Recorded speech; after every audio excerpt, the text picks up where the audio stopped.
Okay, so welcome to our Moo panel of Earth Keepers, Wednesday Wisdom Circle. Welcome to those present and those watching the replay, and of course, bringing in Te Raukura and Neil and all the whānau that will come on in the future, our Moo kin. We're just going to have some smudge. Gotta put the lighter.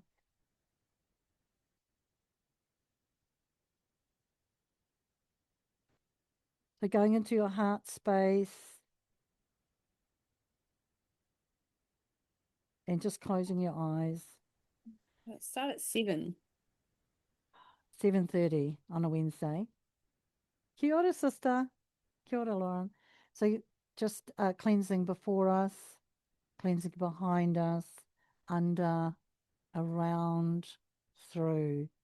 Ki ana I koe, tahi a mai nā wā I kia. Te mohuia nā I kia wā ana.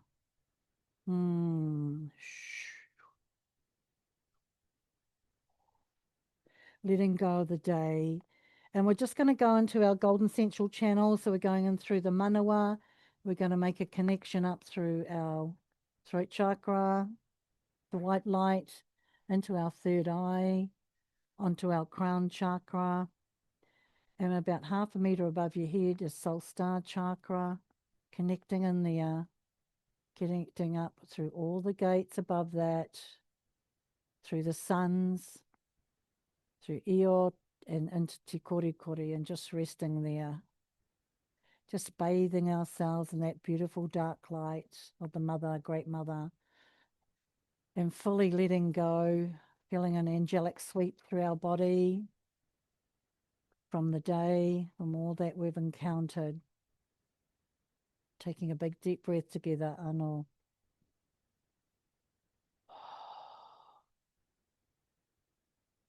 Now we're going to go gently down from the light body, down through the suns, through Eeyore, down through the upper gates, and coming down and resting in Soul Star chakra just above your head, the shining star that you are. You don't have to do anything. You're already beautiful. You're already whole and complete. And bringing that beautiful supernal light that you are down onto your crown, radiating your whole body with light, down through the third eye, down through the arms, the throat, the heart, down through the solar plexus, down through the pītor, the belly button, into the whare tangata or the sacral, down through the base chakra, down through the legs, the knees, the feet, and anchoring all your light that you are right down into Earth Star Chakra and Papatūānuku. Just really feeling yourself arriving, all that you are, through all timelines and dimensions. And then just sending your light down into Papatūānuku's heart. And just feeling a beautiful blessing coming up from her in a minute to raise your vibration, bringing you into a higher state of being. Just coming back up. If you ask, you will get. Here it comes now, arriving up through the feet. A beautiful anointing from her coming up through your legs, through your knees, your thighs, your base chakra, your sacral, your whare tangata, your pītor, your solar gate, the sun that you are, the heart, up through the throat, third eye, crown, and right around your auric field. Just breathing this in. And just fully arriving.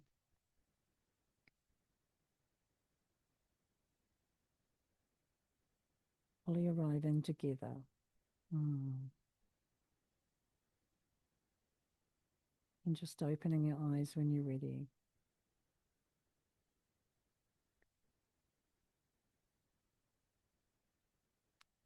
And we're just going to ask beautiful sister Jenny to do the karakia, opening karakia, please. So everyone else, make sure you're on mute, honey.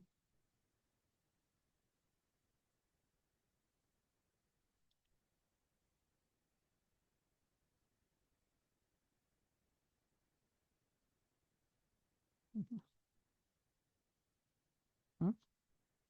You're on mute, Jenny. Aroha mai. It's all This right. is this karakia is often said prayer in Aotearoa New Zealand. It's about the different winds cleansing us. Whakataka te hau ki te uru. Whakataka te hau ki te tonga. Kia mā kina kina ki uta. Kia mā taratara ki tai. E he ake ana te ata kura.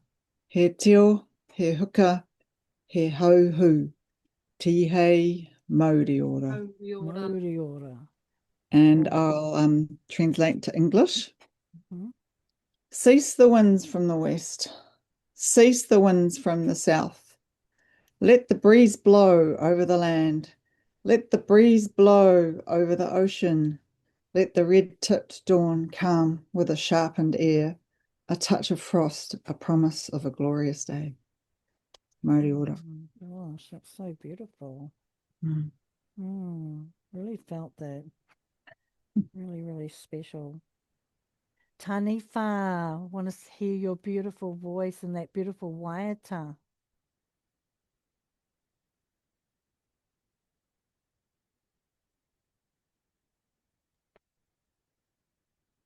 Okay.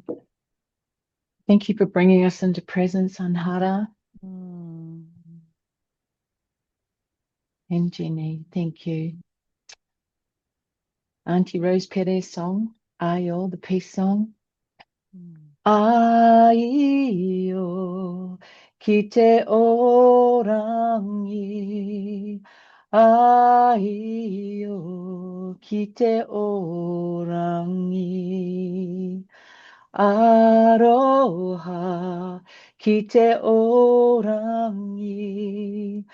Aroha, ki te orangi. Ko, ki te orangi. Ko, ki te orangi. Po'ono ki te orangi. Po'ono ki te orangi.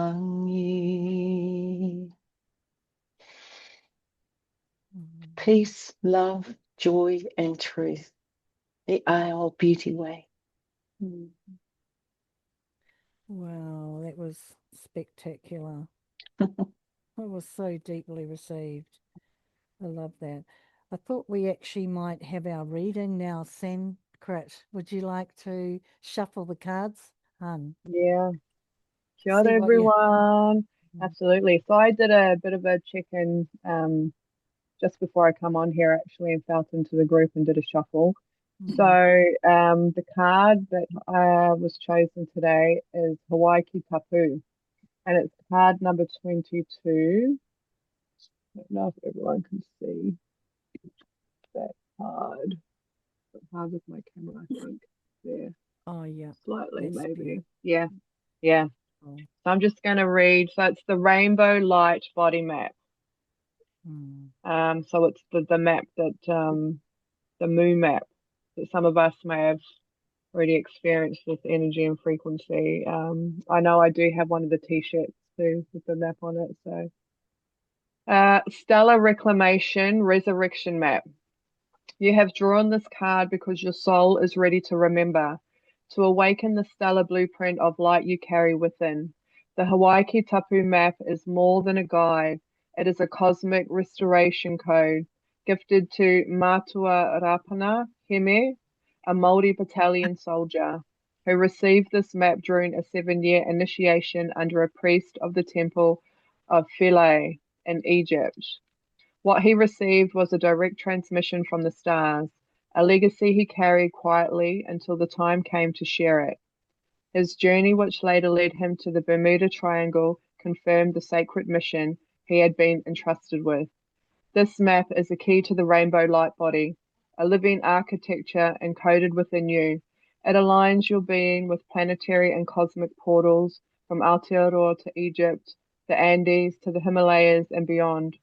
Each sacred point reflects a station within your own body, a sequence of light, memory, and embodiment. At the heart of the map is the blue diamond of Aotearoa, a crystalline keystone holding the Mu codes for Earth's reawakening. Aotearoa, as the land of first light, anchors the Nakul tablets, ancient records from Mu, sent to guide humanity. Through you, these sacred fragments are returning home. At the center of the map is your light vehicle, your personal Merkaba, your starship of remembrance. You are a flesh pyramid, a living temple, broadcasting and receiving the cosmic language of stars. Archangels Michael and Gabriel stand at your side, guarding the gates of Eden as you walk between worlds, restoring peace to the grid of life. Breathe into it. Let it activate your memory, your mission, and your multidimensional form. Mu rises again through you. And the sound seed activation for this is Mu Iora Kai. And the karakia invocation, E Hawaiki tapu, whakaara aki, toku maramatanga, kia tau te aroha. O sacred Hawaiki, awaken my light. Let love return. Beautiful. Wow, that's so powerful and actually interesting because that shows you how we're all in the field together, because that's actually got part of the kōrero tonight. And I just wanted to share. So I was looking at some of one of the other sisters' transmissions that she had on her page, and I can't remember what her name was, but she was talking about Isis and how when Isis went off to find all the pieces of Sirius, and how the teaching within that is actually going to find the fragmented pieces of yourself and bringing it back to yourself as wholeness and oneness. And in here it says, through you, those sacred fragments are returning home. So I just thought, yeah, that just come into mind as I read Wow. that part too. And yeah, it just took me a little bit more deeper into the teaching of Isis as well, and Mhm. recognizing and becoming aware of that. Cool. Yeah, well, that's so Thank you. potent, and we're actually finding all those fractals of ourself in our multidimensional self. So I just wanted to have a little kōrero, a little mini one. First of all, just introducing the Mu Mama grandmothers, and we will come into circle later with that. But the kōrero is the importance of listening to the grandmother's story, and not just the grandmothers. We're talking about the maiden, the crones, all of them. You know, that everybody carries wisdom, and we're not just new kids on the block. We've been here, you know, millions of times around the whole creation dance. Um, so the grandmas, the values, the challenges overcome, and the different lenses, their visions. So tonight we will be hearing from a bit later. Jenny is going to be talking about as a water keeper. Taniwha is covering the rites of passage. Maggie is going to be covering ancient teachings. And Sanskrit is covering sacred earth wisdom and the fifth world of peace. So just really love you guys. You know, I asked you if you'd come and be a part of the great circle of learning, and you came forward, you stepped up, and I really honor you guys, okay? So, and I will be covering a little bit of astrology. So just, you know, got to have a bit of our star whānau in there, right? So we just close our eyes and we're just going to go on a little journey. I actually wrote this post a few days ago, but I feel like it's really important to read it. Spirit said to read it. So yeah, just go into your manawa, close your eyes. So the Mu Lemurian way, the heart chakra, the sacred portal of divine love, Come, beloved one, place your hands upon your heart. Breathe into the ancient chamber within you. Feel the waters moving through your body. Feel the heartbeat of Papatuanuku beneath your feet. Feel the great ocean memory held within your cells. You are returning to the waters of remembrance in the ancient ways of Mu. Love was not merely an emotion. Love was a frequency. Love was a sacred currency. Love was the language of creation, and the heart was the portal. We call upon the code keepers of divine love, the wisdom keepers, the ocean guardians, the citation consciousness, and the grandmothers, ancient, the ancient ones who carry the remembrance of the Sacred Heart. We enter now the temple, the place where the masculine and feminine meet, where the inner sun meets the inner moon, where the human meets the divine, the inner twin flame, the Eros Gamos, the sacred union within you. Not seeking completion outside yourself, but remembering you are already whole. Come home to yourself. Fall deeply in love with your own divine essence. Cherish the body that has carried you. Honor the soul that has walked through your lifetimes. Bless the wounds that taught you. Bless the wisdom that emerged from them. Drench yourself in soul love. Let the heart say, I love myself exactly as I am. And repeat after me. I love myself exactly as I am.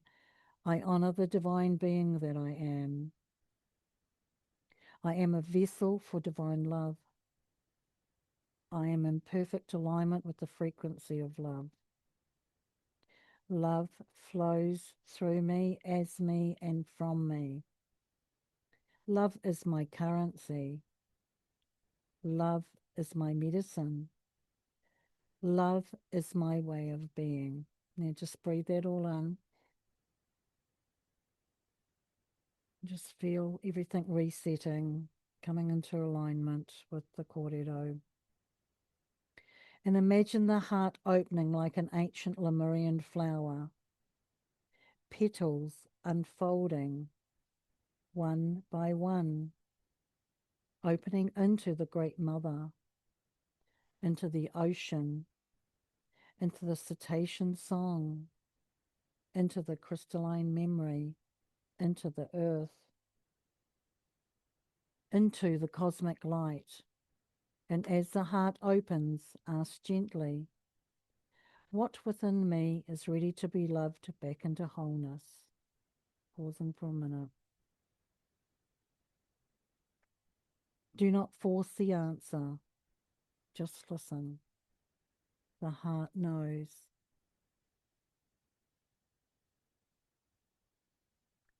Clear what is no longer aligned with divine love. Release the old agreements. Release the stories of unworthiness. Release the need to seek love outside yourself. Return to the center. Return to the breath. Return to the heart. I am love remembering itself. Now speak your desires from the heart, not from fear, not from lack, not from proving. Speak from soul knowing. Plant your desires into the fertile waters of the Great Mother.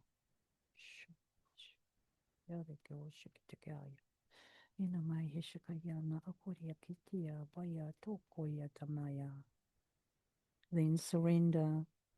Let divine love carry what no longer needs to control. This is the ancient way of the waters. Meditate upon love. Become curious of its frequency. Walk with it, speak with it, touch with it, create with it, serve through it. Let love become your medicine and your transmission. And when you meet another being, remember, This is a divine spark looking back at you. See it, bless it, honor it.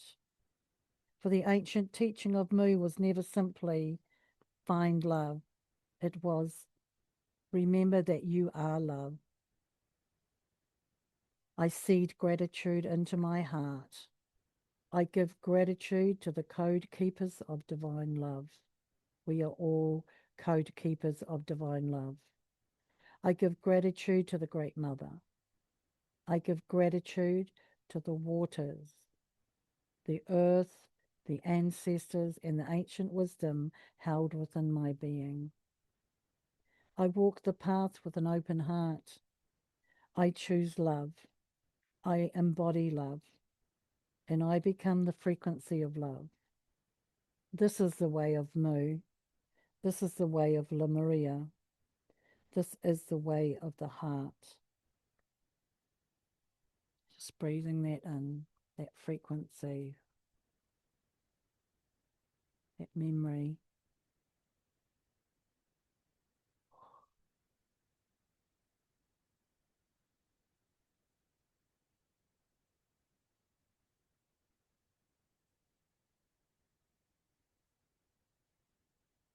And now we're going to come into our beautiful kōrero with our panel.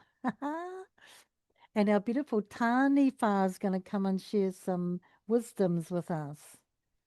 So Taniwha. Kia ora. Yeah, so I'm wanting to speak to the rites of passage, and my journey, I'd have to say, began with wanting or feeling that there needs to be healing in my lineage, the Māori and the Scottish side of the family, both sides. And I recall thinking at the time, how do I begin this? What do I do? And I realized that I am a culmination of all of them: blood, bone, DNA, genes. It's within me. So I felt that made things a lot easier, because I have to heal myself. And the things that I was seeing, those things that I was seeing around me, I had to discern what was mine and what was theirs. That was very important. And also learning, being younger and not sort of judging what they were doing. But part of that journey was, and rites of passage, they can be anything from changing a life change, changing trajectory, something that you do a complete 360 of, or you certainly just slowly move through something, and then it's not until later that you realize that you're really transformed by it and go, wow, that was a rites of passage. But tonight I want to speak to you about the 4 seasons of women, and the experience that I had up here in Cairns by going to a women's rewilding camp. And we went through the 4 seasons and learnt about them on the wheel, and the different seasons that each stage of life represented. And we fully embodied, like, we've all heard of the triple-headed goddess and the maiden, mother, and the crone, but actually that was conceived in ancient times, and we're living a lot longer. So they weren't living as long as we are living now. And they were actually becoming grandmothers, and some of them not even reaching the menopausal time of their life. So with in the last couple of decades, there's been Jane Hardwicke Collins brought in the season of the Maga. So we're embracing the maiden, the mother, and the Maga, which I feel is like a lot of the grandmothers in here are the Maga. And that is a very powerful time in our life. But just to go back to, and then of course the crone, but just to go back to the experience and how we embodied that and how we healed that was, we, for a full day, we dressed in red. It's springtime, and we talked about what the maiden would be like in spring and how that feels and the way they behave. So you have a lot of women of all different ages fully embracing that stage of life, being a maiden. And then, of course, talking about our first moon. Now, there was a lot of women on that camp. It was quite a big circle of around 35. And so we sat in circle for quite a long time discussing what that was like for us. And there wasn't really a rites of passage around that first moon time for us. We didn't really experience it the way that we were choosing to experience. So we were shifting timelines and recalibrating and healing that time. And as you can well imagine, there's a lot of stories around that about how that was received, our first moon. And so we went through blood rites and ritual, and then at the end of the evening, and there were many other ceremonies involved. The end of the evening, we had a fire and we had a Manaki party, and it was beautiful, celebrating that time. And I really felt that shifted a lot within myself, within that, I don't know, wild teenager, and also for the lineage, just acknowledging the rites of passage through the maiden, and then coming into the mother, dressing in yellow for the day. It's summer, we're in full bloom, and how that would be. And then in our circle, we were talking about birth. Not only the children that we'd birth, but our own birth story that our mother passed down to us about when we came into the world, and also the birthing of projects, and then for children that were unborn and didn't come earthside. So that was quite intense. Women have a lot of story around what happened and how that was received, and how it was, birth it's been made a medical event, and it's just, well, it isn't, but it has been, and there's a lot around that. And then the Maga, which is that new phase, but it makes sense to me because of the 4 seasons. So the Maga is when, I suppose, the children have left home or they're fully independent, where we have more time, more resources, where we want to bring our gifts into the world, where we want to develop our own interests. We come back into, after being a mother and giving all the time and making sure everybody's okay. With the Maga, we come back into who we are and what we want out of life and how we want to express and live and be. So it's a beautiful time in life, and it's when we're quite potent. Like we're not a rose bud, or we're not a rose in full bloom, but we're becoming the rose hips, and we are most potent medicine. And that's what the grandmothers are here to me, but it's what we are, very potent medicine. And moving on to the crone, we dressed in white for the day. And one particular little ritual that we did was we were to write down 4 things that our body love, 4 people that we love, and there were other things in there. And then we were to sit with it and look at it, and one by one remove that one thing. So say, for example, the four people that you love, and you had to remove it and from your life, because there's a crone coming into your winter, coming into that quieter time, the losses that we experience, becoming more transparent and even more aligned with the subtle movement of the world and how we move in it, and that slower pace. And so that was quite an exercise, because there was a lot of emotion over really feeling and giving up these parts that we had taken for granted or had all our lives. That, the simple act of dancing, moving, getting up and down off the ground, and all the things. So that was quite revealing, in that, there was a lot more empathy for our elder folk. That stage of life can start at around 75. It's not really a chronological age, because we're all experiencing our phases at different times. Yeah, so, and I think too, I consider that going through the Moon Mystery School is a rites of passage for me. It's, that's a very grassroots way, and it was a very healing way as a woman to actually go through, experience them, and come back to healing those times in life that weren't really honored. There wasn't an honored. And now there's, blessing ways and maiden ceremonies and, that time when we have our last menses and, being crowned, and it's beautiful. And so, that it's beautiful to see that resurgence of and the honoring of the four seasons come back into our life. Yeah, thank you.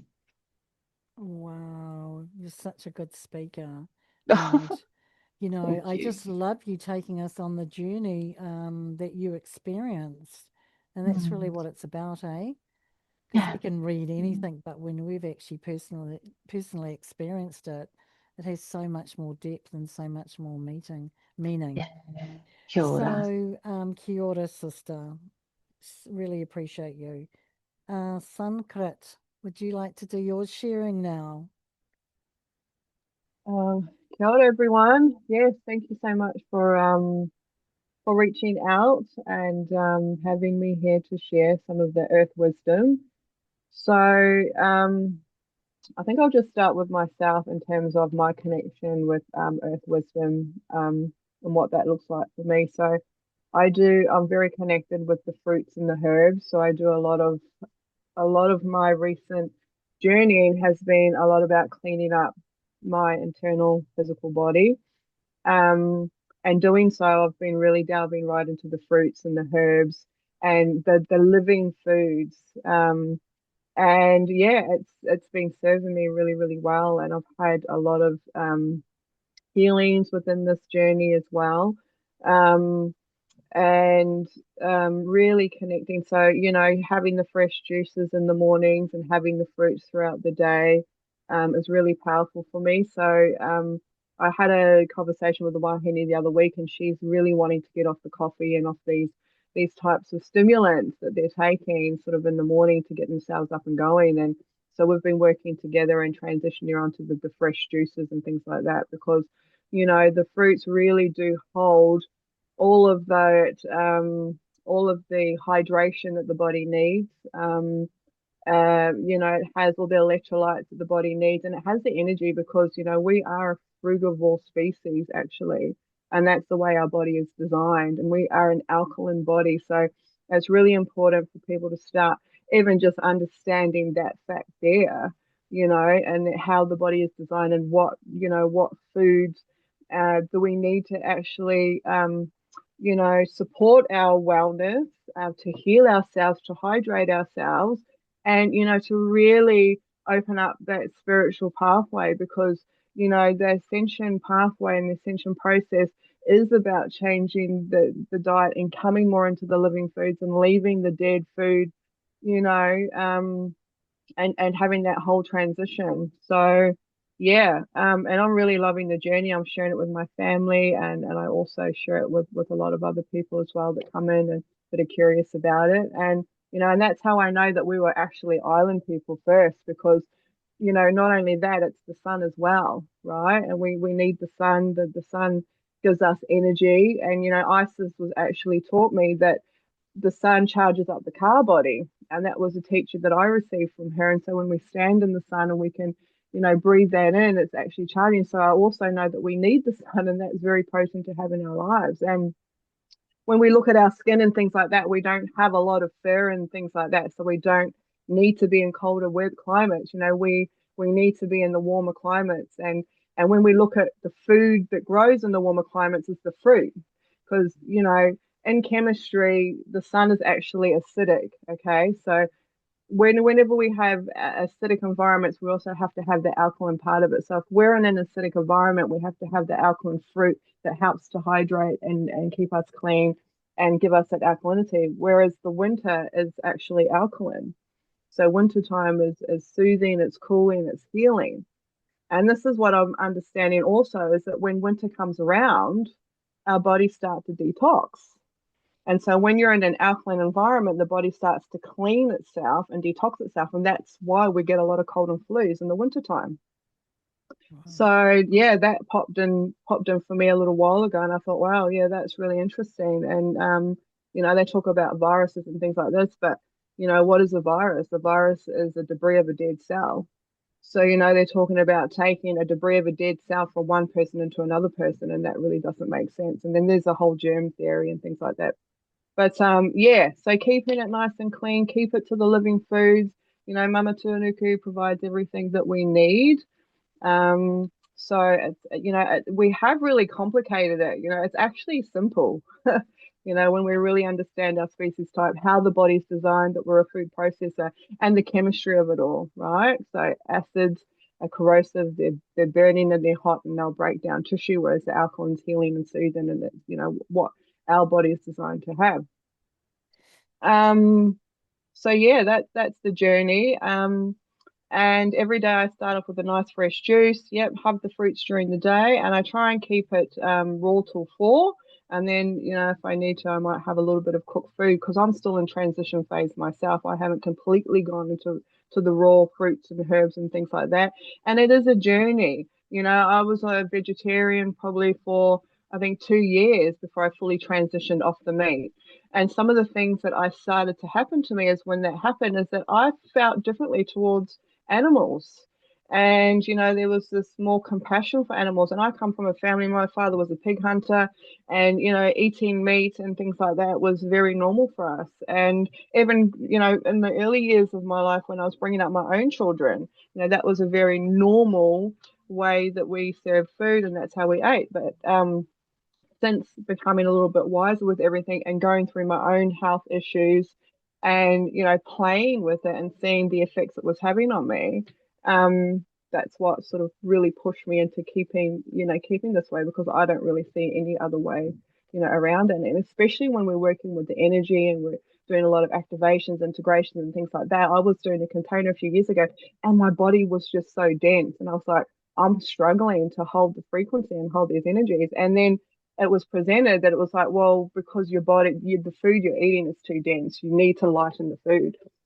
And yeah, but like I said, it's a bit of a journey, the physical part of it, how the transition feels when you're starting to eat lighter and things like that, and your body takes time. And there's a whole healing that comes with that too, because, there's a lot of emotion that's attached to eating. We're spending times with family.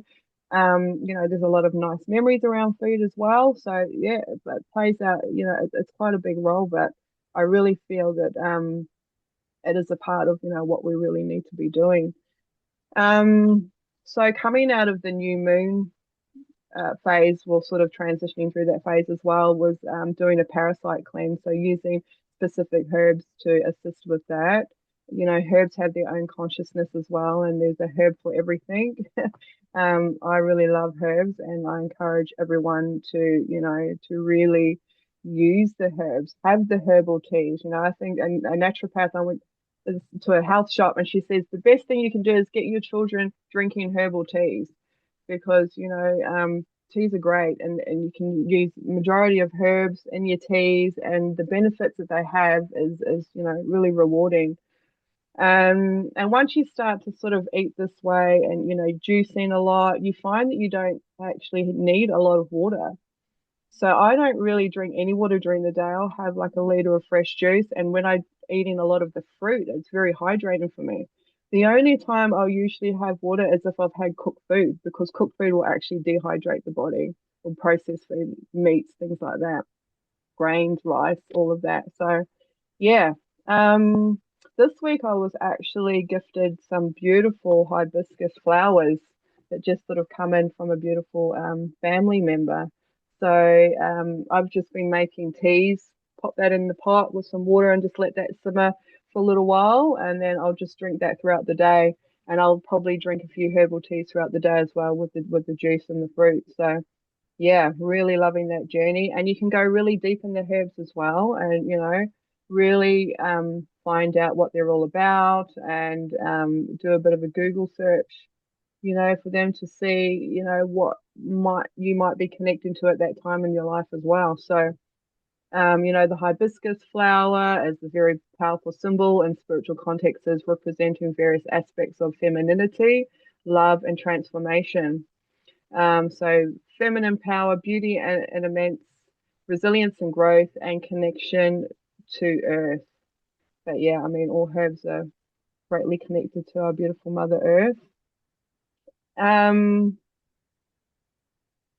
So the other thing that I did also to help me become more connected, with our earth realm, because I'm wanting to grow a lot of my own foods now. I've got a few little fruit trees that I've got in my garden and some herbs, and I actually went and joined a community gardening group. So they do that every Saturday, and I thought it's a great way to really connect deeper, with our earth wisdom and be with the plants, and just really tap into more of that wisdom there. And the lady, she was beautiful, she was really welcoming, and she had a guy that's there that comes along, and he's really into the herbs. So yeah, I think I'm going to have a really lovely time being a part of that group and just deepening my wisdom and my experiences with nature, because I love nature. I have a very words can't express the way I feel about nature. But being in nature, I do live in a more of an upbuilt area, so I really I take the time to take myself out into nature. And we did a beautiful family trip in the weekend out to the beautiful Dandenongs, and we just went and immersed ourselves in the forest there. Um, and that was really lovely. So just making sure you take time out to, connect in. Every night I go for a walk, and then I'll go and ground in at the park across the road. Beautiful grass. We've got some beautiful gum trees here. So I go and stand with the trees and just feel into that and just allow everything to just let go. Yesterday I was sitting with a experience I had with a family member, and when I was going for my walk, I realized I'd been carrying this all day. And I was like, oh, why am I carrying this? Like, what's going on here? So I took myself over to the park, and we stood there in front of the tree. And, I was just really tapping into what was going on. And there was a few things that come up, and it was like, well, do you want to carry that anymore? And I was like, well, no, I don't want to carry that. And so what I did is I just held out my hand like this, and I just, envisioned a little box there, and then I just envisioned taking it out of my mind, taking it all out of my body and placing it in the box. And then after that happened, I just dug a hole in the earth, and I popped the box in there, and I covered it up, and I just patted it down, and I just let Mother have it. And I just Wow. said, thank you, Mother, take that. And it was beautiful. And I was able to walk away and free of all of that. So, we can use the earth wisdom every day. Like waking up in the morning, I'll look at the tree and I'll be just like, thank you, I love you. And then I'll listen to the birds, and they'll be, transmitting some type of corridor or some type of message, and we'll have that. And then I'll look at the sun and just breathe in the sun. So yeah, earth wisdom is very powerful. It's part of who we are. We are earth. That's what we're made up of. Yeah, and so that's really, really important. And yeah, it's just quite the journey, and enjoy it, enjoy it. I think that's about all I've got to share today, beautiful people. Thank you very Oh, much. that was amazing. Wow. You've just like taken me right back there. My corfi tree's starting to burst at the moment. I just love it. It's just right outside my door. And when I first moved into this house, it was the first one to greet me. And then all the tuis, and they were dive bombing me. And but next to it, I've got a pine tree. Um, and hang on a minute. Don't know who's ringing us. It's not me. It's someone on the call there. I don't know what that's all about. Anyway, and it gives off this like a green kind of dust, and it makes me a little bit, sneezy. But I've got it as like a just having a look to see why that's happening. Yeah, it's a pollen hun. Anyway, it's all right. So I've got but I love that tree as well because it's beautiful, and I call it my fairy tree. And I have all this driftwood that I've collected, and around it, it's my wishing tree with all my sort of wishing shape. Um, what would you call it? Like wishbone trees right round it. I put it, all this driftwood. So that was beautiful. I love raw tofu, and also herbs have consciousness. Wow. loving that. And I'm calling this the reconnection. You've taken us down the road of reconnection and just really appreciate you. Thank you for your wisdom. So I'm sure we could always reach out to you and have a session if we need to get us on the right track. And I loved seeing your sunflowers in the little glass container. And yeah, that was really beautiful. So thank you, sister.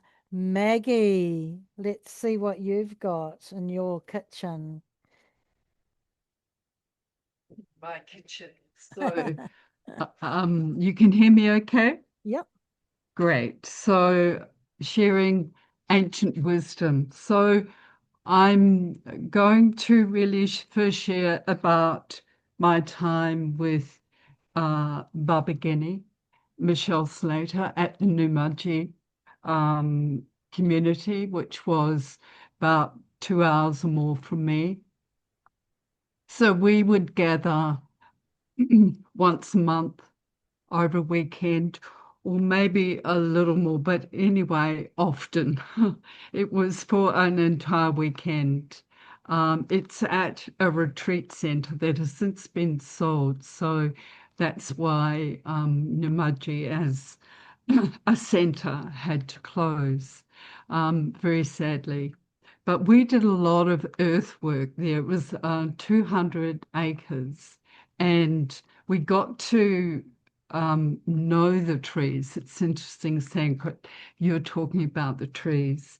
And it was really getting to experience them, especially our big gum trees here in Australia, where they have presence and power. And she would teach us things like kindergarten equivalent for the First Nation or the original children, would be reading the little markings on the trees. You know, over here where you've got the shiny surface of the gum trees, and there were ants or little insect markings on the trees, and the children would be taught to read the markings, and all sorts of wonderful things of cutting a hole in the side of a tree in a way that it would cause a bulbous sort of, you can imagine, like hands, so enough for water when it rained to collect there. And there would be marker trees nearby pointing so that the originals would know where to look for the water. The water was always collected in this little created bowl of the tree. Grandfather trees, we knew grandfather trees, the canopy trees, the smaller ones that came up and formed a canopy. I always loved standing under them because you just imbibe the energy. It will always go wall up, and expand out into tree energy, and it cleared your field so magnificently. I have one 5 minutes from me that I love going to, and I've spoken about this before, but it has a branch. It's a magnificent big gum tree, has a branch that comes down in a sweep, and it's where that branch comes down a big sweep and up. It's quite gnarly. There's a portal between that energy of that branch, it's a big branch, and the earth. So when I stand there in a particular spot, it really lifts my crown chakra enormously. And it's, again, I'm the portal, I'm the conductor between the tree energy and the earth at that point, and it moves through me and can be, as Sanskrit said, sorry, it can clear hurt, pain, processes that you're going through. Go and ask a tree to help. And they really do. I know I've stood with my back or my tummy to a tree, and of course the sap rises. So it lifts us and it helps the stuck energy move through us. I see them a bit like crystals like that can really amplify our energy.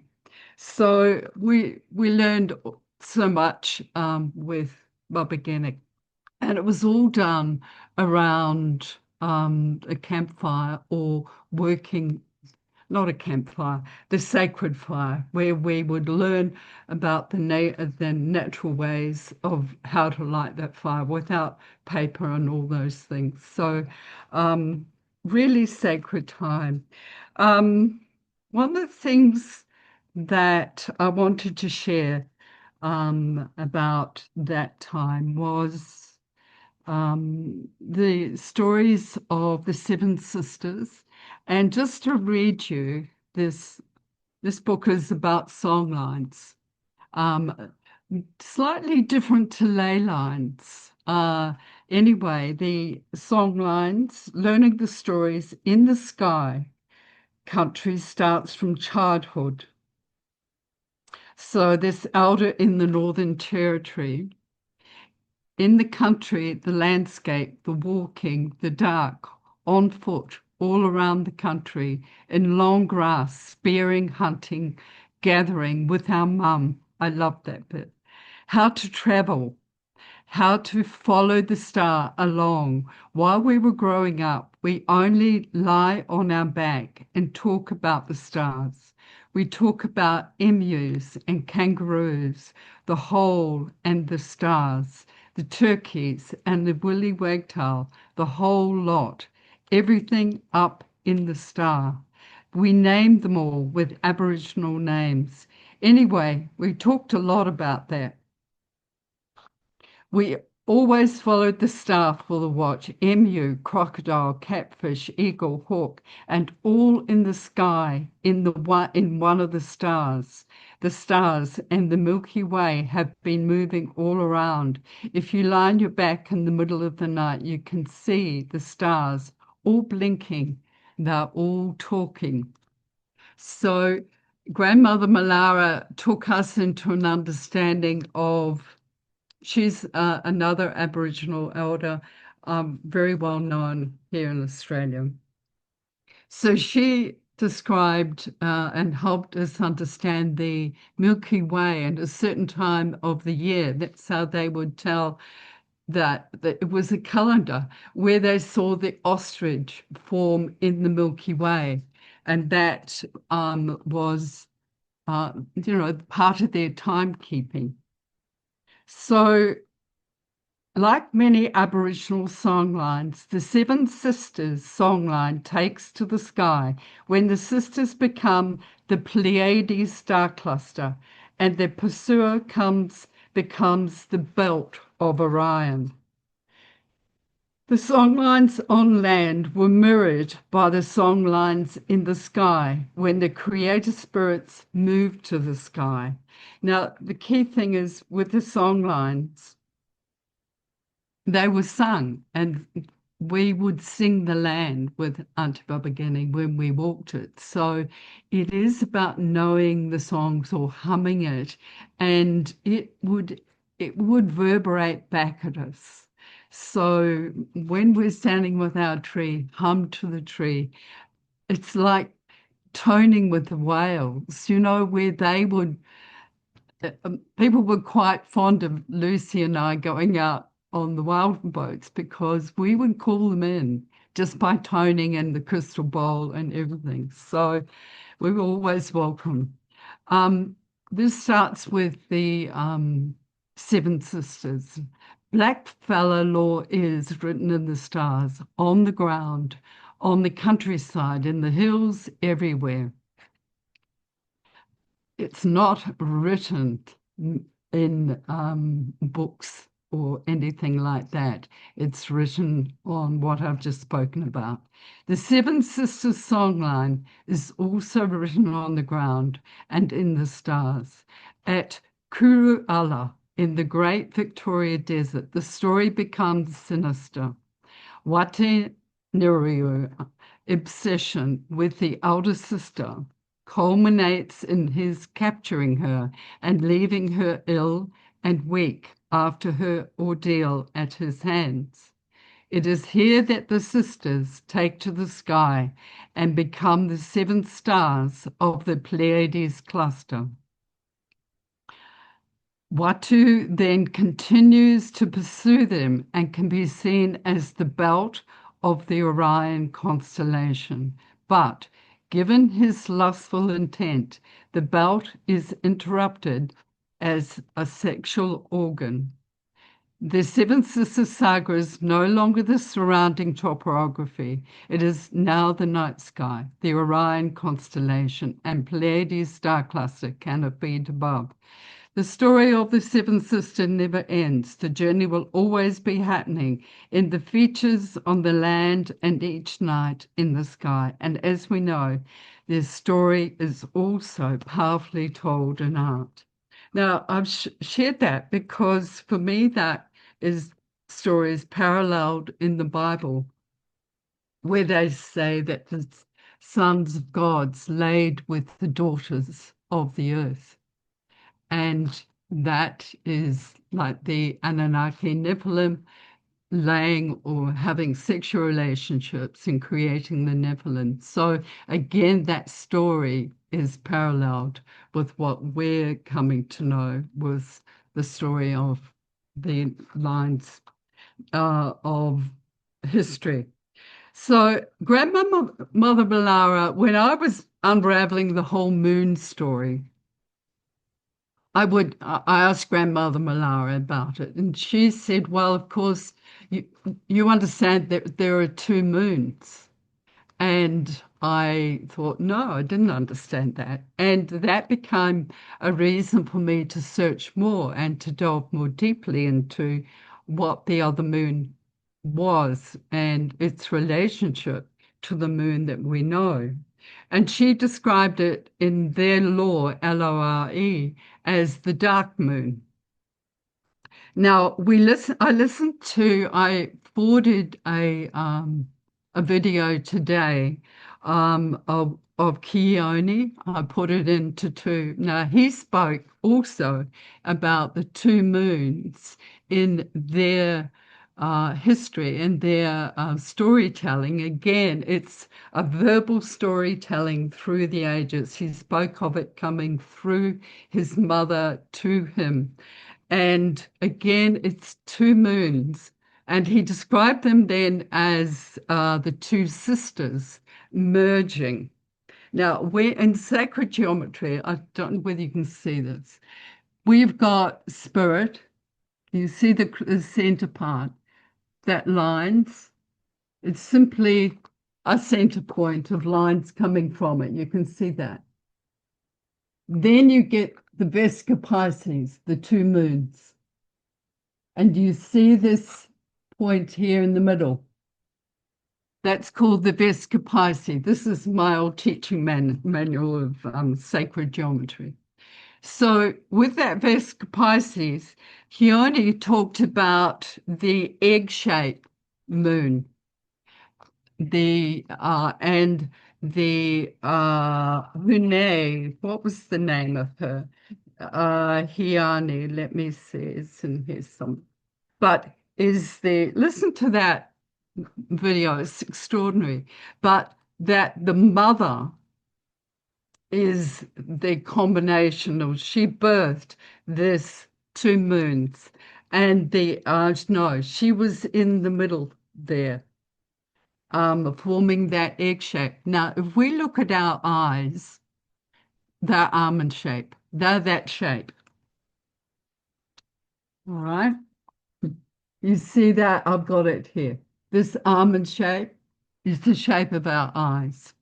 The geometries of our body. Our nose, if they're formed without breakage, is that shape. Our mouth is that shape. So you got 2, 1, the nose here. 2, 1. Then our nipples in that shape. To 1, the navel is in that shape. And our genitalia is in that shape. So we have the moon shape, the egg shape, encoded into our geometrical form of our bodies. So with that understanding, now he shared so much about it that I'll just leave it for you to explore because he explains it so very beautifully. The other thing I put a note on was to tell you that Basher did a wonderful description of trees, saying they can open portals to other worlds, and they have genetics that are more complex than ours and communicate with each other through their mycelium. Of course, all that intermesh of their root system and the chemicals. They can keep a tree that has failed alive, and they do, through the mycelium and setting it, nurturing and healing. So to go back to the Hawaiian Keone, so Haumea, Haumea, she talked about the egg shape, the goddess of creation. So he talks about it as beyond time. Now, the reason I find this really interesting is because also Credo Matwa, I don't know whether, put your hand up if you've heard of Credo Matwa. Credo Matwa was, he passed in the early 2000s. He's a Zulu shaman, an enormously big man. And he came to Australia, it was about 1989 or 90. And no, yeah. He came to the World Dolphin Conference, and I was there, of course, and I sat with him, embodied his teachings, and he spoke about the Zulu wisdom, the ancient wisdom of the Zulu in South Africa. So David Icke, now the interesting little bit of gossip about this, Sasha Stone paid or financed David Icke to go and have a sitting with him and go and because Credo Matwa was unwell, he would sit with his stick, it was just, anyway. And of course, David has written about everything you need to know, but have never been told. His book, there's written many books, but he mentioned Credo there. And he writes about the Zulu shaman, Credo Matwa. And Zulu law symbolizes the moon as an egg, the same as the Hawaiian. Because they say it has been hollowed out. Egg symbolism of the moon is common in the ancient world. Babylonians believed that their major goddess Ishtar came from the moon in a giant moon egg spaceship, which landed in the Euphrates River. And from this legend of Ishtar's egg, we've come to know Easter and Easter eggs. Zulu legends say the moon was built far, far away, and the gods had rolled the moon across the sky to the earth hundreds of generations ago. The Zulus are not the only people to record that, and he goes on to the Greek and the Romans where they taught that. A book, Men, A Member of Time, I won't. But the time before the moon, and the reason I'm bringing this to the story is that I believe Mu, separate from Lemuria, was before the moon that we know in our sky, that the time of Mu that we remember in ourselves was a time like this. And listen, the moon is not a natural heavenly body. Remember, there are two moons. The life was better for humans before the moon came. The moon forces control time and manipulate the mood for humans. The moon is here to control the Earth's mood, and a big calm would come over the Earth without the moon. There would be only little storms, not big storms. And if you think of waterways, it affects the waters we know about the tide and everything. I'll carry on here. The old race, the Archons in many forms, captured the moon from space and located it next to the Earth. That is ancient law in a lot of these tribes. Without the moon, people and their animals would become calm and peaceful. Anxiety and fear would dramatically decline.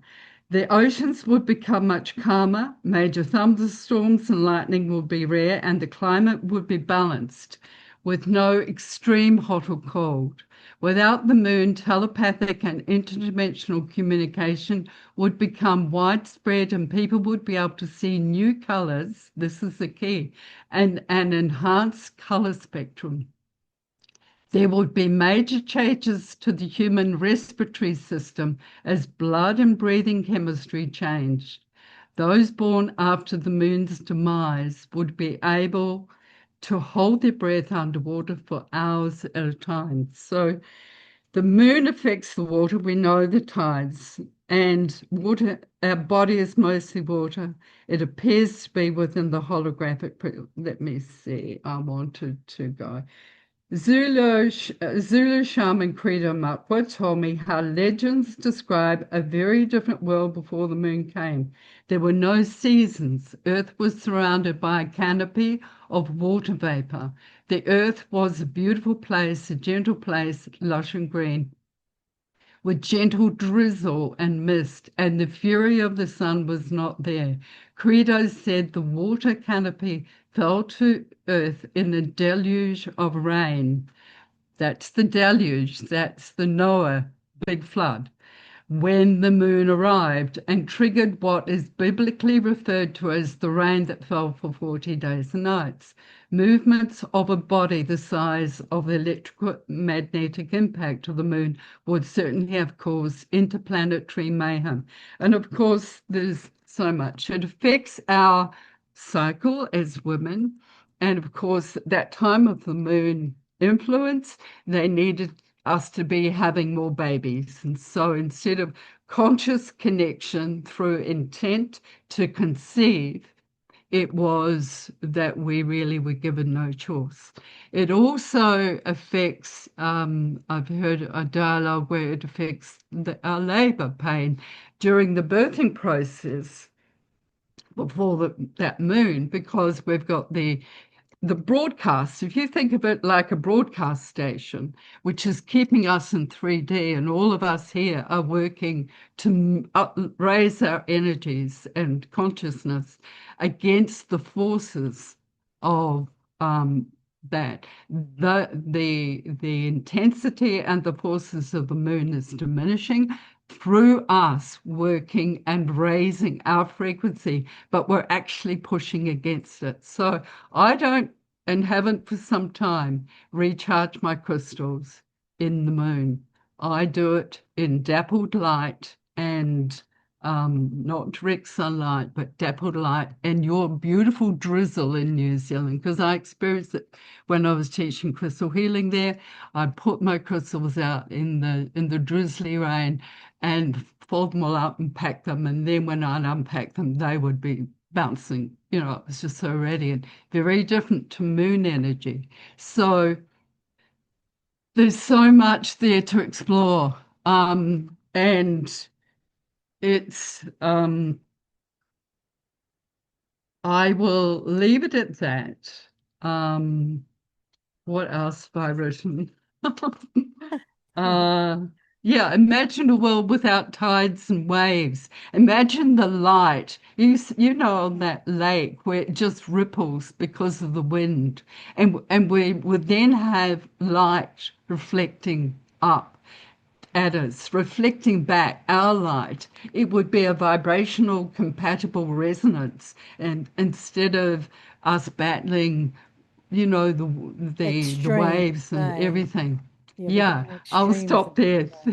it. Thank you. Hey, that was so in depth, and a lot of us have Challenging. probably journeyed with a lot of that, and how the Indigenous people see it all as well. So thank you for bringing in that lens, honey. It's going to be good to watch the replay and listen to this again and absorb more of it. So we're just going to hand it on to Sister Jenny.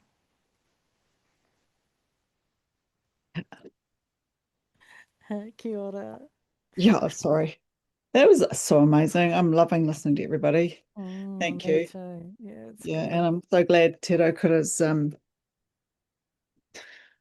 being herself and wanting off to other realms, Yes, getting recharged and that's it. see what happens in a week's time. Mm. But yeah, I'm just such depth. Thank you. And I can't wait to hear from everyone else when the time comes. Definitely. Yeah. So I wasn't sure where to start. Was I? Wasn't I? Yes, I was. A couple of starts. So I've been asked to talk about my life as a waterkeeper. Yeah.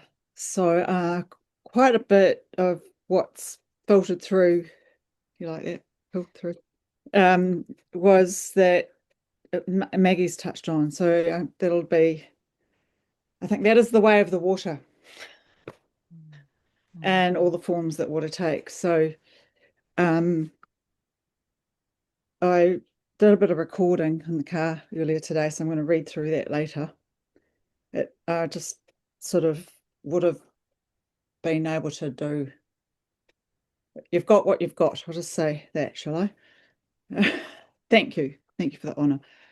So we have I'm located in Aotearoa, New Zealand, and as many of us are, and the Moo movement, the First Life Prophecy, thought I'd just start with the naming of the North Island, Aotearoa, by the name by Kupe. Kupe was one of our ancient navigators. His wife is the person who called out Aotearoa, Aotearoa, which means the land of the long white cloud. So approaching, if you're at sea for days and you see a particular type of cloud, you know that, well, there's land under that. It's covering, it's land-based. It's generated by the forests and what have you. So at sea, and you'll certainly notice when you're close to land some changes. So that's Kupe's wife that's spotted and named Aotearoa, the North Island. It's Ika Maui, Maui's fish. So Maui was here, the Haututu child, that the mischief kid, that the Portaki, the youngest, climbed on the hid into his brother's waka. They wouldn't take him fishing, so he thought, oh yeah, oh well, I'll sort you out. So he just stowed away in their fishing boat, and they're too far out at sea by the time they realized that this fifth brother was aboard. You know, those stories. So anyway, Aotearoa, the name of the North Island, not the whole of New Zealand. And the South Island is, if you probably know, Te Waipounamu, the wai, water, Waipounamu. Pillars, na, of, mu. I'm pretty sure that's the where Te Raukura locates that knowledge. Here we are in the waters, in the standing waters of Mu, the South Island, Te Waipounamu. Okay, so we've got Aotearoa, Te Waipounamu coupled together on the ridge of what is now referred to as Zealandia, and recognises the eighth continent of the world. And if you are part of the voyaging community located in Hawaii, the beautiful folks there refer to the whole of the Pacific as a continent, a blue continent. So I guess that relates to the teachings here of raising the mothership, the whole of the Pacific, Moananui Kiwa. So I thought I'd start there, the naming of where we're located right now, Aotearoa, Te Waipounamu. I have had an interesting life, I would think. And I can relate to every speaker so far. So those challenges bring you stillness, and in those moments you're receptive to guidance. So it's just a matter of tuning in more and more. And I'm pretty sure that's why everyone's on the call and will be on the replay too. Related to what Anhara was saying, suggesting that we are love. We are love. Water is love. We are water. This is a segue. And I'm not the first to say that. I was having a coffee today. I went into town and gave myself a little time out. And on the wall was this amazing poster that we have a Puna Turi. The merfolk here are called Puna Turi, Ponaturi. And many of us descend from them. And Pānea is the famous one in Napier, in and around the coast and in our rivers. She has a sister, Karukaru, and the river that I most strongly whakapapa to, she's our guardian, our Kaitiaki, Karukaru. So these sisters, in my mind, because I'm an ex-nurse and then I went into marine sciences, environmental sciences. And actually this week I was doing, studying this, making good decisions, to go into environment court to take these ways of knowing, to normalize them into spaces which it's fairly quiet normally, but that's okay, still need to be heard. And that's a good thing when you get older, you just like, well, you're yourself, you're present. And then you make sure everyone else who's unique and voice hasn't been heard is like, okay, I'll place that in front of, well, it's a court. So you're going to be documented and remembered. Your children will find you. And the stories, when they go to find them, there they'll be. That's how I'm working. I've put matakiti, I've put seers. Our seers are often invisible. And so I'm just blessed that some of them have agreed to speak what they see in these spaces. Yeah, so very, very blessed indeed.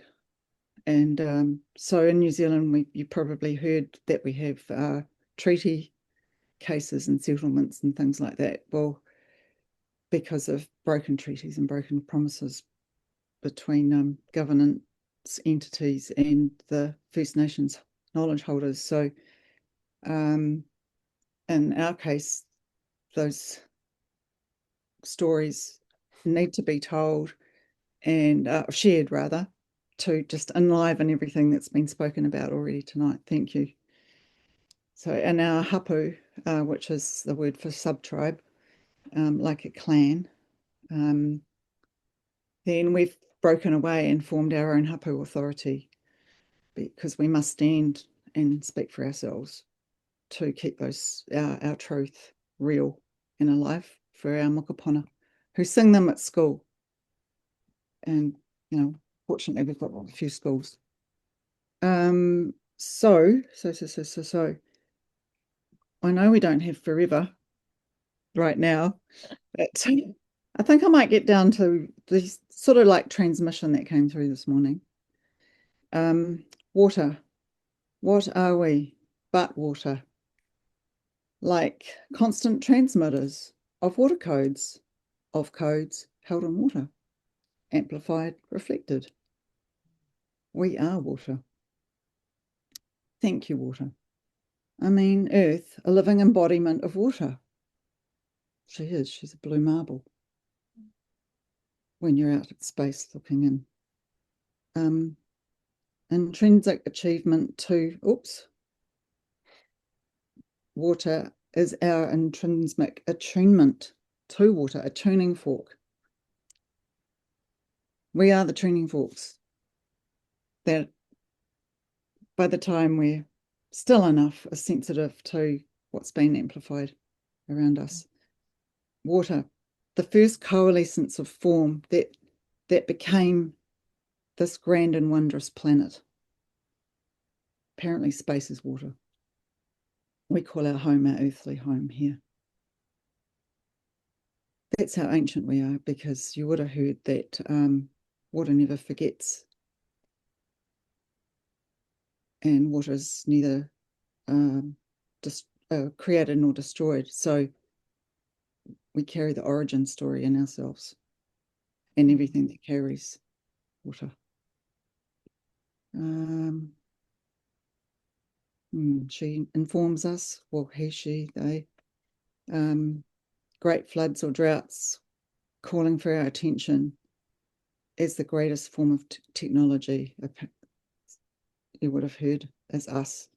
Don't look for external technology. You are the technology. We smile. I haven't checked this. Tune into the call of water individually at every level. In my case, over the weekend, I had a wee chat with some people. Maggie was one of them, but I should have learned about boundaries because I stayed on the call too long and I ended up with a massive headache. I didn't pay attention to my own. Yeah, anyway. I left earlier. Yeah, that was a good idea. Let me just say that an hour is plenty when you're catching up with people. Doesn't have to be 3. And, you know, and realizing that you're guzzling a lot of water, but the headache hasn't gone. So the water wants to flush us out and wants to release us and wants to transmute and transform. In my case, was I paying attention to the other signals? Yes, works with us, alongside us, in us. What are we without water? A will or a wisp? Now, I'm going to try out a theory here for you, those of you who are Māori speakers. So Māori word, as I mentioned before, wa and e, W-A-I. Wa is space. Space. E is like a direction, space, time, direction. I believe that's what water is, space, time, and direction. So I've tried this with linguists. They've just got lingual things going on, but we're in a different space here. We are all living transmissions of water, and here we go, amplifying the codes again. Water is humble. It always flows to the lowest point. And water is amazing.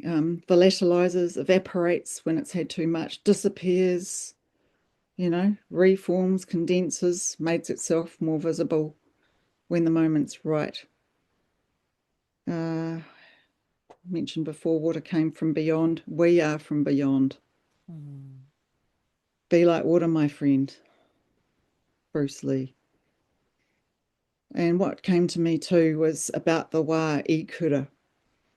Wa e again. So that's the time that a young, like a wahine, menstruates. That's the time of, some people call it their moon. That the wa e kura, when a wahine menstruates, the kura is the blood. It's a red colour. Kura also means school. Kura, K-U-R-A. And I just need to explore what ku means. I'm actually not sure. In Hawaii, our T, which would be 2, is their K. So ku is he's quite a staunch god. Tu Matoenga, he's the fighting god. And Ra is the sun, is, you know, is from Egypt. Rose, Nanny Rose. So Tamanui Te Ra, the sun from over there, the beyond. Light codes from the sun embedded in water. And some of you would have looked at, know about Vida Austin's work and the glyphs, the hydroglyphs that she repeats at least 50 times. Mhm. The shape is shadow and light. And I'm thinking the codes of shadow and light, perhaps the on, the off, the zero, the one, the nothing, the all, the nothing, the whole, the no thing, the everything. Mm. Wa-e, space, time, and direction. Space and direction. And I'll just posit it there. But I did look up E in the Māori dictionary, and it actually confirms what I was trying to say about direction. And used in verbs, what of motion indicating movement away, while enduring, in comparison with, because, through, by, reason of, expressing the reason for an action, and why questions. This is E. So attach that to, yeah. And I had put a display together of a lot of water things that just happen to live in where I live. And I'm not sure if we can see them, but that's my bookcase. Oh, It's wow. probably, yeah, but can you see them? Go up. Up? Yeah. Oh, yes. Okay, we've Wow. got the turtle, we've got the conch, we've got everything here is aquatic, really. And It's amazing. Zoe. And that's about that. Plenty of stories. I mean, a whole lifetime of it, but oh, We'll get you back on. Don't worry about that. We want to hear the stories. Yeah, well, we I like was thank you. And I was thinking to myself, like we've got Pania and Karukaru, Mm. the Mer sisters, guardians, that, you know, there's a lot of sisters here and brothers who I believe in our childhood we've probably swimming together, ducking and diving, and that that's who we are. We're those merfolk as well, Mm. beaming out our light codes. Anyway, thank you for the honor and the privilege. Oh, gee, powerful kōrero. I just did a couple of notes. Yeah, the voice that hasn't been heard. Yes, the invisible people. And some of the old teachings did go underground as well. And I had a kōrero with a tāne the other day, and he goes, oh, some of the old people have passed away now. You know, they're gone into their spirit body, and it's time to actually bring the teachings out into the open, you know? And I thought, how true is that? What else did I write there? Yeah, but hey, powerful, kōrero, love it. So special, sister. I was looking at a couple of the comments. Oops, where are they? Can you, yeah, does someone want to read some of those? Who would like to read some of the comments? Do you want to do that, Jenny? Can you see them? I can see them. Yep. Thank you. It's beautiful. Everyone's comments are so encouraging. Yeah, And remember, we're all a reflection of each other. So you're actually absolutely. talking about yourself, Yeah, yeah, by the way. yeah. So we have Lauren, we have an ether, which is water, KKN. What's Mm, that, Lauren? Oh, we live in ether, which is water. yeah. Yeah, fair enough. Mm. True. Thank you, Jenny. Water goddess. Talking about yourself, Maggie. Ngā mihi, Helene. Thank you. And thank you, Wise Wahine, for your kōrero from Mm, everybody. mm. Okay. Beautiful. Feeling it in my manawa. Okay, I'm on the astrology. So the astrology for the 19th, and I've called it eclectic spiritual astrology. So, and this is before we get into our final meditation. So we are 1 week after the total solar eclipse in Leo. The eclipse energy is still very much unfolding. We are in our what now phase, the integration point. The new frequency has opened and we begin embodying it. The planetary positions for the 19th of August show a striking concentration in Leo, Aries, Libra, Cancer, and Aquarius. The great Leo fire, Sun, Mercury, and Jupiter. This is a dominant signature. Leo is the heart, creative life force, courage, radiance, and the willingness to be seen. And that's what you, Henny, have done tonight. You've been willing to be seen, and I hope many more will come forward as well. Jupiter in Leo amplifies what it touches spiritually. Let the heart become the center of leadership. Coming immediately after the Leo solar eclipse, this is particularly potent for the new identity, rebranding, creative offerings, teachings, visibility, and stepping into your authentic expression. The heart as the temple, the voice as the instrument, and the creative expression as transmission. The moon moves through Scorpio on the 19th. This creates a very different frequency beneath the fiery Leo surface. Scorpio asks, what must be transformed before the new identity can fully emerge? Spiritually, Scorpio is associated with ancestral material, deep emotional purification, death, rebirth symbolism, hidden wisdom, energetic boundaries, surrender, and regeneration. Leo says, shine. Scorpio says, but first go deep. This makes the 19th of August excellent for deep inner work, sound journeys, shadow integration, ancestral reflection, and releasing old energetic contracts.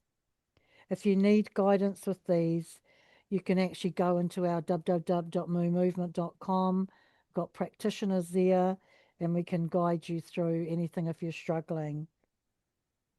So also don't forget to get your own healing profile up there. We've got to plug that every time because, you know, it's not about hiding anymore. Sorry, we need to share everything with our whānau. And if we don't ask, we don't get. If we don't rise above and break through all that holds us back, then people never get to know what you came here to deliver. Your soul's work. Step up, take a chance on you. Holding space, I'm holding space for you. Then shine our move practitioners with others for common unity, community. Venus and Libra, sacred relationship and harmony. Venus is about 12 degrees Libra, its own sign. So this is one of the beautiful placements of the day. Venus and Libra, harmony, reciprocity, equal giving and receiving, balance, peace, sacred partnership. Venus forms a supportive sextile to Jupiter while also making a trine to Pluto. Spiritually, that's loving symbolism for love expanding through authentic relationship and forming the way we connect with one another. Both Saturn and Neptune are in Aries, and they're both retrograde, which means a planet appears to be more backward in the sky from our view on Earth. This optical illusion shifts the planet's energy inwards. It acts as a cosmic pause for reflection and reviewing past choices and fixing old problems rather than starting new things. Slow down, looking back, going inward. Neptune is about vision, spirituality, mysticism, and imagination. Saturn, structure, discipline, responsibility, and embodiment. And we've got Aries, beginning, courage, identity, initiation, and the spiritual question. Can the vision become embodied? What am I willing to build from what I have received? Uranus and Gemini. Uranus represents awakening, disruption. You have to have disruption, break it all up to get the goodness out of everything. Innovation and liberation. Gemini governs communication, language, information, teaching, and connection. That is the voice. Pluto is in Aquarius, deeper collective transformation. Aquarius, community, relates to collective consciousness, networks, humanity, new systems, liberation, future vision. Pluto asks, what must fundamentally transform within me and the collective? Because Pluto is retrograde, transformation is partially internal. What old collective programming am I still creating? That's a good one just to think about that for a minute. Jupiter expands, Saturn structures, fire connects fire, get started. Vision and structure, expansion and discipline, heart and action, inspiration and embodiment. What are you ready to bring into form? We're dialing you up. We want to see ya. Embodying the new heart. So close your eyes for a minute and just take a long, deep breath in into your belly and exhale gently through your mouth. Again, breathe in and breathe out. Feel your body arriving here. Feel your feet, your legs, your pelvis, your heart, your breath. Imagine deep beneath you the ancient body of Papatūānuku, Mother Earth. You do not need to reach anywhere. You are already held. Breathe. Now bring your awareness into your manawa, your heart. Imagine a warm golden sun awakening into your heart with every breath. It grows brighter. Whisper inwardly, I remember the light within me. Just feeling into that. I remember the light within me. Feel the Leo sun awakening your courage. Feel Jupiter expanding the heart. And feel Saturn giving you vision. Roots. Allow Scorpio moon to gently reveal anything you are ready to release. You might say, I release what no longer belongs to my becoming. I release what no longer belongs to my becoming. And breathing out. Releasing it on the out breath. Now bring one hand to your heart and one hand to your womb or lower belly. Feel the meeting between heaven and earth, spirit and body, vision and embodiment. Ask yourself, what is my soul asking me to embody now? Don't search for the answer, just listen. Perhaps it comes as a word, a sensation, an image, or maybe a sound, or simply just a knowing. Now imagine your heart becoming a golden temple, and within that temple is a flame. Not a flame you must protect, a flame that knows how to burn. Let it illuminate your voice, your hands, your feet, your spine, your whole body, and breathe the words, I am willing to embody what I have received. I am willing to allow my vision to become form. I walk gently, courageously, and truthfully upon the earth. And take one final deep breath and feel your roots, feel your heart, and feel your body.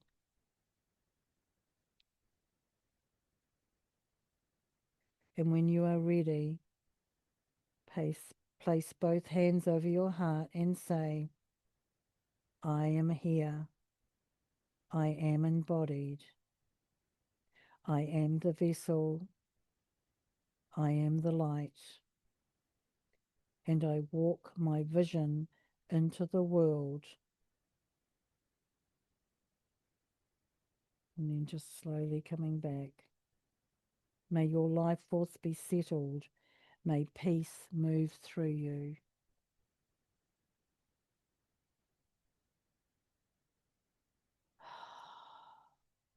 That's just a little tap in into our embodiment, our knowing. We're going to go a bit deeper now. So I've got the Hawaii Tapu map here, and I'm just going to show you up here. Can you see it? No.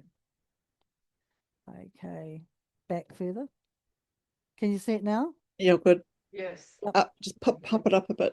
A little bit more. Okay, just having a Oh, look at and it down and down. and down. We Okay, need to look see. at, yeah, That's good. so have a look at it and then just really, really look at it and then breathe in and hold it in your tinana, in your body. Breathe out.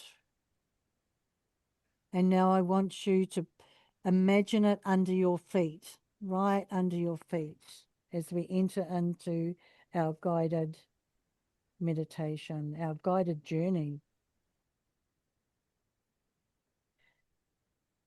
It's called the Way of Mu. This is a deep shamanic journey with the Earth Keeper grandmothers of Mu. So closing your eyes and take a slow, deep breath into the deepest place within you. And as you breathe out, let the world you have known for a little while fall away. The names, the roles, all the responsibilities, the things you believe you must be, let them become distant. There is nowhere you need to go, nothing you need to achieve. Tonight, you are simply being called to remember. Take another deep breath in and listen on the release. Not with your ears. Listen with the ancient listening place inside your heart. The threshold. Imagine yourself standing at the edge of an ancient forest. You can feel the earth beneath your bare feet. The air is warm. There is moisture upon your skin. You can smell the earth, the leaves, and the water nearby. Somewhere in the distance you hear birdsong.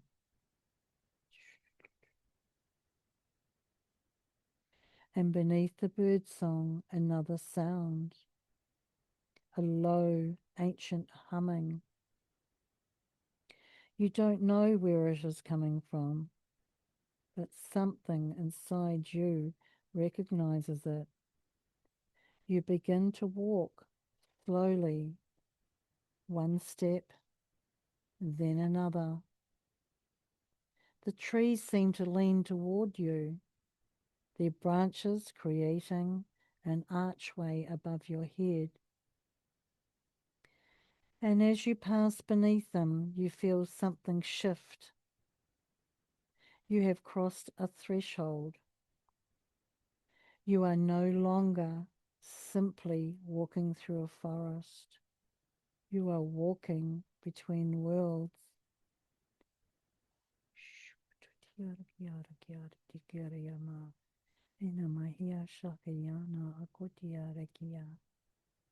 Feel the earth beneath you and imagine deep beneath your feet a great crystalline light. Your earth star, ancient, rooted, awake. It begins to pulse once, twice. And if with every pulse you hear a whisper rising from the earth, You are held. You are remembered. You belong. The grandmother's fire ahead of you through the trees. You see a fire. A circle of women are sitting around it. The grandmothers, the ancient ones, the earth keepers, the water keepers, star rememberers, the story keepers. You do not know their names, but something in you knows them. They look up as you approach, and one grandmother smiles. She lifts her hand toward you. Come closer, she says. You have been expected. Feel yourself walking into the circle. Feel the warmth of the fire upon your face. Hear the crackle of the wood. Hear the breathing of the woman around you. And now look into the eyes of the grandmother before you. She carries the wisdom of those who came before. She has known loss, and she has known love, and she has known the silence of being unseen. She has known what it is to carry a story that nobody was ready to hear. And she looks directly into your soul, and she says, the wisdom you carry was never meant to die with you. Take that deeply into your heart.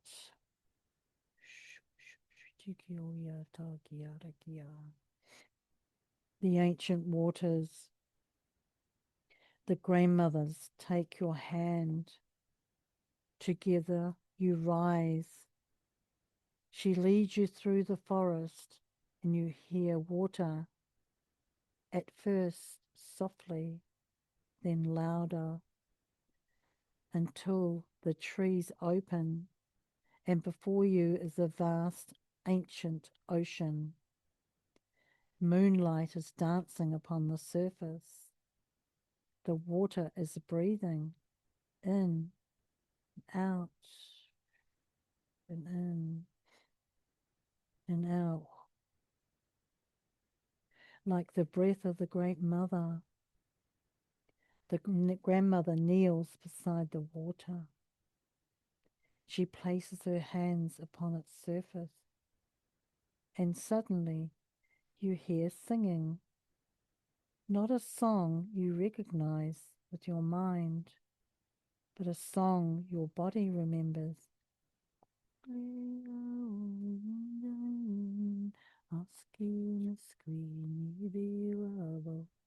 The water songs, songs carried through generations, the songs of the whales,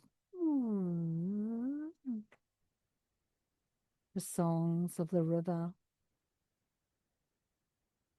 the songs of rain,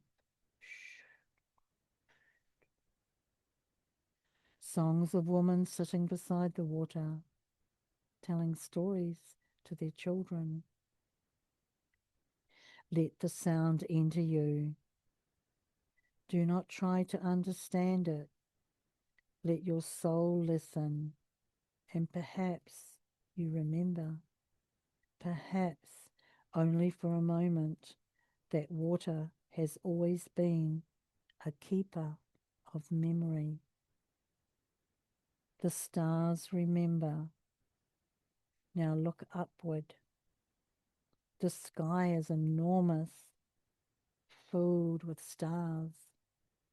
And as you look into them, one star becomes brighter than another, and another, your awareness begins to rise up through your crown, beyond your physical body, into your soul star. You are standing beneath the great stargates, and for a moment you remember something you cannot put into words. A feeling of having come from somewhere beyond this earth, a feeling of ancient companionship, a feeling that you have never truly been alone. The stars are not asking you to prove anything. They simply witness you. And somewhere between the stars and the earth, you hear, remember who you are.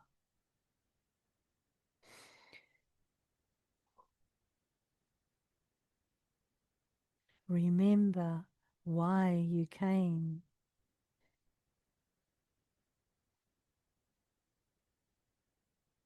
Remember what you carry. From the grandmothers of many lands, now the circle grows. Grandmothers arrive from across the earth, from Iceland, from Europe, from Africa, from the Americas, from Hawaii, from Aotearoa, from islands, mountains, deserts, forests, and ocean. Different faces, different languages, different ancestral songs, different ways of knowing, yet something connects them. They each carry a thread of the Great Mother. One carries the medicine of earth, one carries the medicine of fire, and one carries the medicine of water. One carries the medicine of air. One carries the stories of the stars, and one carries the stories of the ancestors. One carries the songs of the whales. One carries the wisdom of the stones, and one carries the stories of women who survived and women who rose. And now they turn toward you, but they are not asking you to become them. They are asking you to become more fully yourself. The ones who say yes. Now imagine behind you the people of your Mu family, your Mu whānau, the ones who have quietly carried stories, the ones who have felt different, the ones who have remembered something without knowing how they remembered it, the ones who have heard the call of the stars, the ones who have felt the ocean speak, and the ones who have listened to the trees, the ones who have carried ancestral wisdom in their bones. Some have been unseen, some have been silenced, and some have hidden their gifts because the world did not understand. But something is changing. The grandmothers rise, and the fire grows brighter, and a voice moves through the circle. It is time. Not time to shout, not time to prove, but time to speak from the soul. It is time for the young to be heard. It is time for the old to be heard. It is time for the stories to be told. And it is time for those who carry wisdom to say, yes, I have a story. Yes, I carry something worth sharing. Yes, I remember. Feel those words move through your body. Yes, the way of Mu rises. The grandmother places her hand upon your heart, and suddenly you feel the earth beneath you and the stars above you and the ancient waters beside you, all meeting inside your heart. Earth star below, soul star above, heart between them, a living bridge, a pillar of remembrance. And the grandmother whispers, the way of Mu was never lost.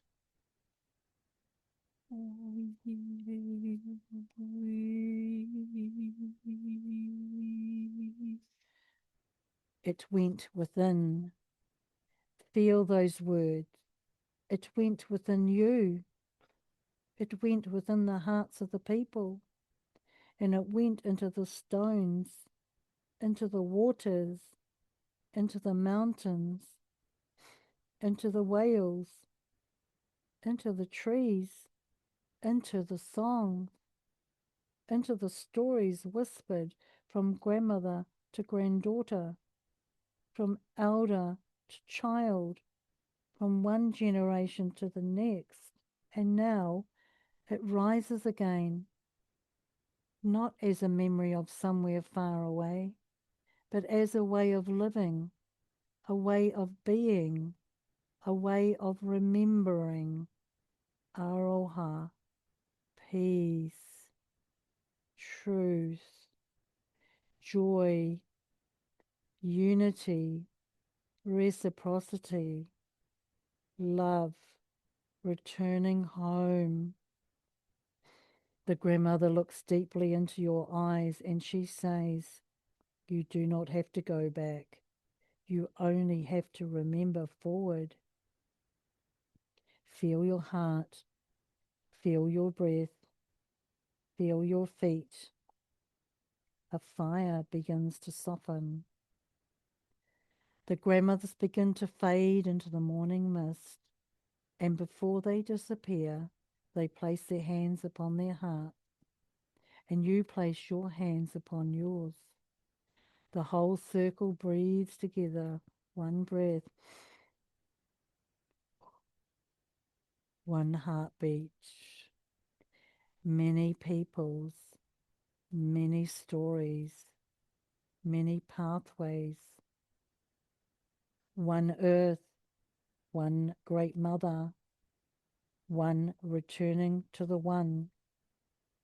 The last thing you hear before the vision begins to dissolve is tell the stories, sing the songs, listen to the earth, listen to the waters, listen to the young, listen to the elders, and never again make yourself smaller so that another can feel comfortable. You breathe, big deep breath in, and you know you are not alone. You are part of a remembering. And so it is. Slowly bring your awareness back to your body. Feeling your feet. Feel the earth star. Feel your heart. Earth star beneath your feet. Feel the soul star above you. Earth below. Star above. Stars above. Mu within. And take one deep breath and whisper, I remember the way of Aroa. I remember the way of peace.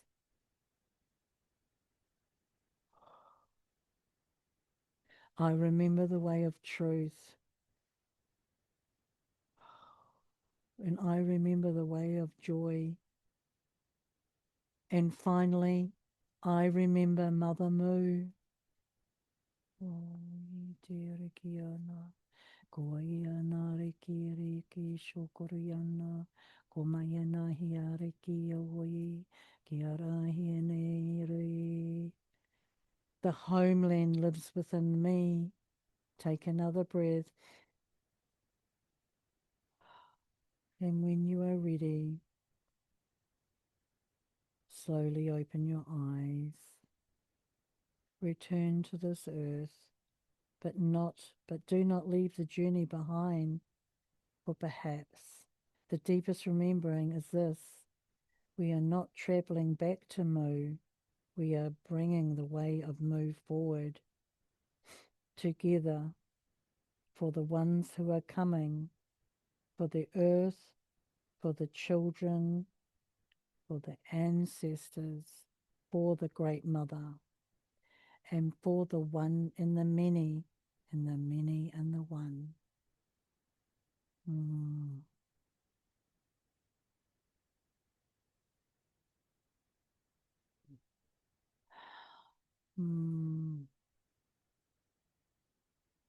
And just when you're ready, Jenny, I'll get you to have our closing karakia, please.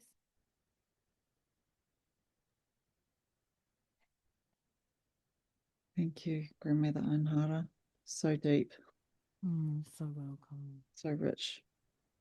Thank you for the remembering. Right. Karakia whakamutunga tēnei to close us. Whakamaua te kōrero, whakamaua te wānanga, whakamaua ki a Ranginui e tū iho nei, whakamaua ki a Papatūānuku e takato ake nei, whakatina te kumu, aroa mai, whakatina te tumu o te maramatanga, kia tina, haumi e hui e, tai ki e, in English.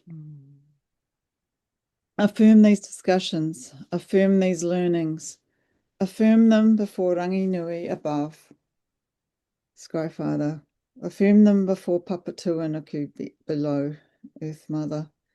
Bind our understandings firm, let us be one. We have united in conscious thoughts. So it is. So beautiful. Oh, thank you everyone for showing up tonight and, coming together in the heart space. So beautiful. And yeah, see you on Friday Temple. So, Pomarie, Matiwa, catch you. Matiwa. Mativa. Matiwa. Pomare. Pomarie. Umarie. Whanui. Thank you.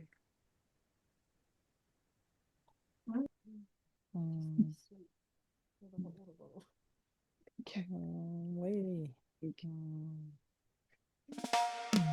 Yeah.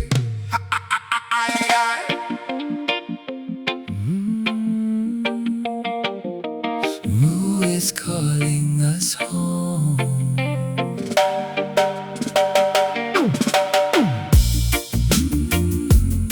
Yeah. Moo is calling us home.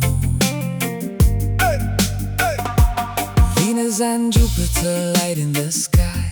Mother and father reunite on high. Generations wounded, now the healing begins. A new tide rises as the old age thins. The veil is lifting, the truth is revealed. Broken hearts open and the fracture is healed. The wheel keeps turning, the crossing is near. The call of remembrance is ringing clear. A rainbow river swirls over the sea. Magnetosphere dancing wild and free. Secrets awakening from the sands of time. Lost stories returning in rhythm and rhyme. The earth is speaking from deep below.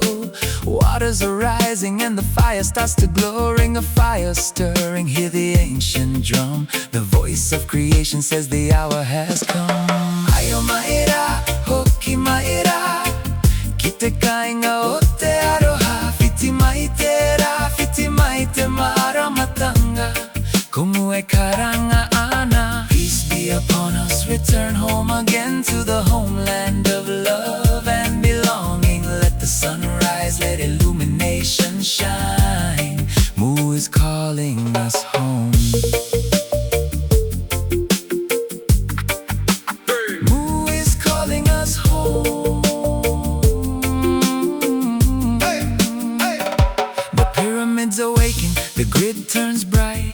Ancient receivers igniting tonight. Living crystal beings with the song to sing. Biolite temples remembering. The Hawaii Kitapu map points the way. The quest of ion lives today. What is above now moves below. The mycelial rivers of starlight flow. If you're feeling the pressure, the tears or the tide, something old is leaving from deep inside. The nervous system learning a brand new tune, dancing with the stars and the silver moon. Feed your joy, feed your heart, feed your soul with grace. Find your people, your purpose, your sacred place. As often as we journey into the world outside, we return to stillness where the truth resides. Ayo maira, hoki maira, ki te kāinga o te aroha. Whiti mai te rā, whiti mai te maramatanga, komu e karanga ana. Peace be upon us, return home again to the homeland of love and belonging. Let the sun rise, let illumination shine. Mu is calling us home. Mu is calling us home. Mercury dances as the messenger flies, teaching new language beneath open skies. A return to balance, a return to the land, a return to each other hand in hand. The inner temple opens wide, mother and father side by side. The great crossing moves through every soul, calling humanity back to the whole. Light it up, feel the frequency rise. Rainbow currents moving through the oceans and skies. Breathe it in, breathe it out, let the old world fall away. The first light is here and we're born again today. Pyramid, heartbeat, crystal flame. Nothing will ever be the same. Home is not a place we've known. Home is the light we've become. Ayo maira, hoki maira, ki te kāinga o te aroha. Whiti mai te rā, whiti mai te maramatanga, komu e karanga ana. Ayo maira, hoki maira, ki te kāinga o te aroha. Whiti mai te rā, whiti mai te maramatanga, komu e karanga ana. Peace be upon us, return home again to the homeland of love and belonging. Let the sun rise, let illumination shine. Mu is calling us home. Mu is calling